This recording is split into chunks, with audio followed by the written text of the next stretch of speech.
I want to turn you on to the 4 key elements of my concept for playing slide guitar that involve notes and tones, just like you normally would hear them, and I'm using an open tuning, fingerstyle approach. So we have these open strings and fretted notes on those strings, and all that's happening in the realm of regular playing guitar, except we're using tunings. And the other thing, and the main thing, using slide, in the slide world, basically you're not using the fretboard, so all of these tones and notes are floating above the fretboard. So anytime I'm playing just a pure slide tone,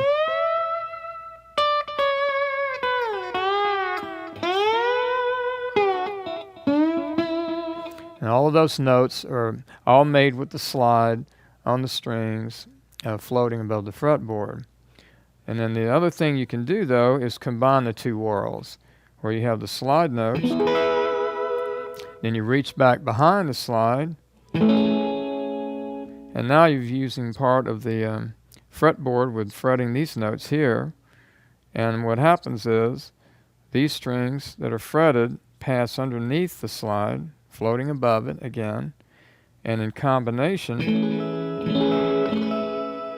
you get some notes that are from the slide itself, floating above the fretboard, and you have the notes that you're fretting.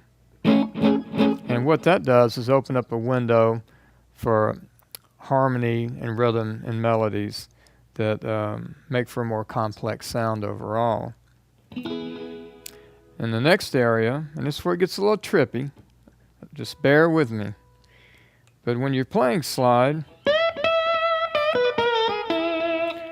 one way that is similar to standard guitar is that what you're hearing are sounds made from the strings, and the tones are defined by the length from the slide to the bridge.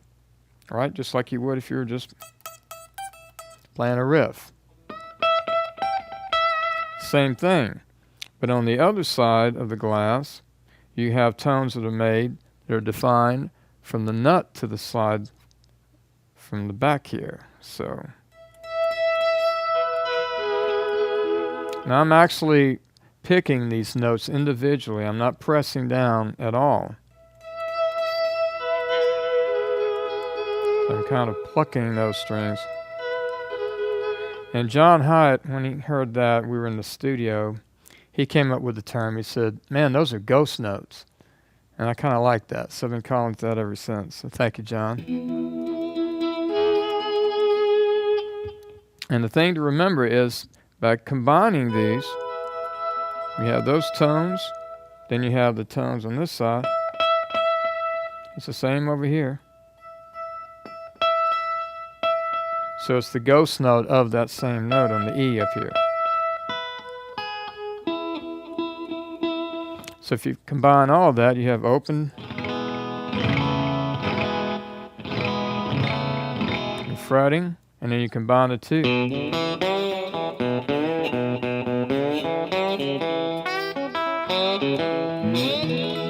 And the pure slide tones.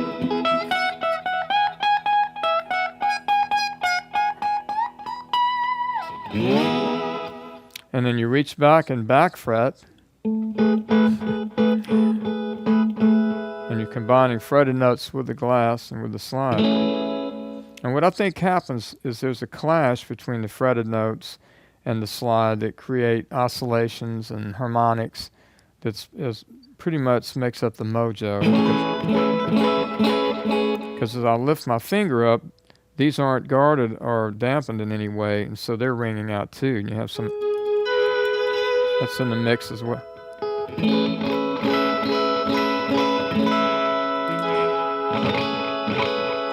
And you can apply this all the way down the fretboard. I'm just staying at the 12th fret to illustrate it for you. And that way you get a lot more out of the guitar, and being tuned to an open tuning, a lot of that just speaks a lot more and creates that more complex sound.